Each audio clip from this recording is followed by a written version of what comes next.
our reports should be key for educational planning. You guys know that already. Now, ask for feedback. Always ask for feedback. Here's the thing. When I finish my report, and the goal is that every student's psychoeducational report is finished 2 weeks before the IEP meeting. Now, where I work, the SAI teachers have 14 days, 2 weeks, calendar days, to get the Woodcock-Johnson academics completed after the assessment plan comes back.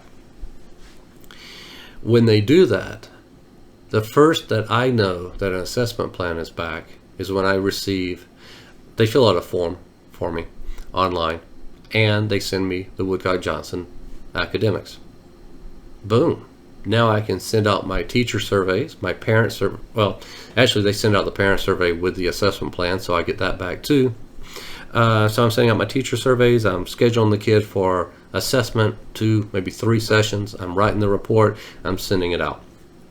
I know a lot of the SAI teachers are overworked, and once they get behind, it's difficult for them to catch up and get the academics out there any sooner than the day before the meeting. So you're left to write the psychoed report the last day of the day before the meeting.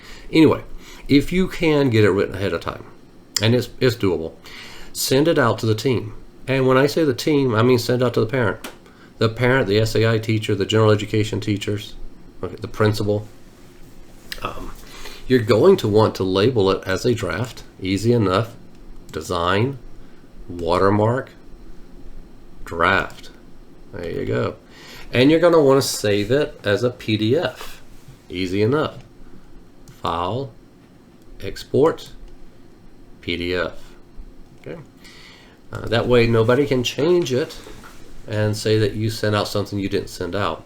And the draft needs to be on every page, and the draft tells everybody that this is not a final. You reserve the right to change it. But you send it out, and you send it out asking everybody for feedback. This does a couple of things. I find that a lot of teachers do read the report. I find that a lot of parents read the report too when they get it 2 weeks ahead of time.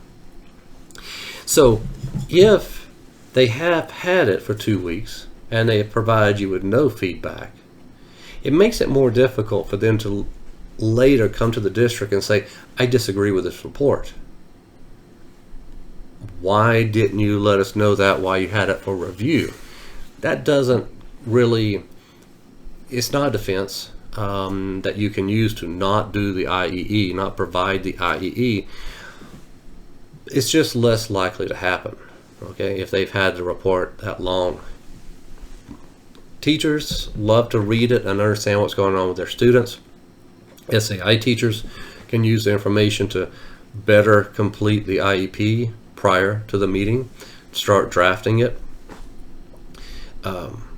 Sometimes if, I'll start out a meeting with, okay, everybody here has had this psychoed now for a couple of weeks. Do we have any questions? And sometimes the questions then take over, and I'm not really presenting the IEP as much as I'm using the data to answer the question.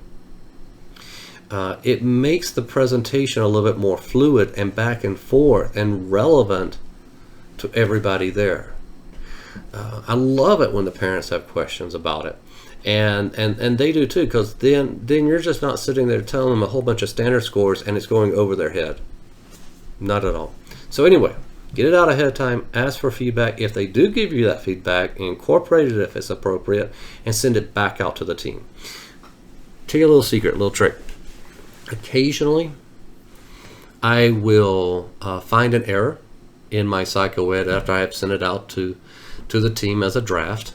I'll go in there and I'll think, oh, wait a minute, I forgot to add in such and such information. So I'll add it in. And then I'll send out a draft 2. And in the email, I'll say, hey, everybody, thanks for your feedback. Here's draft 2 based on your feedback. Appreciate it. I don't actually use feedback twice, but you get what I'm saying. I didn't get any feedback. But I sent it out as if I did, and that encourages more people to do feedback.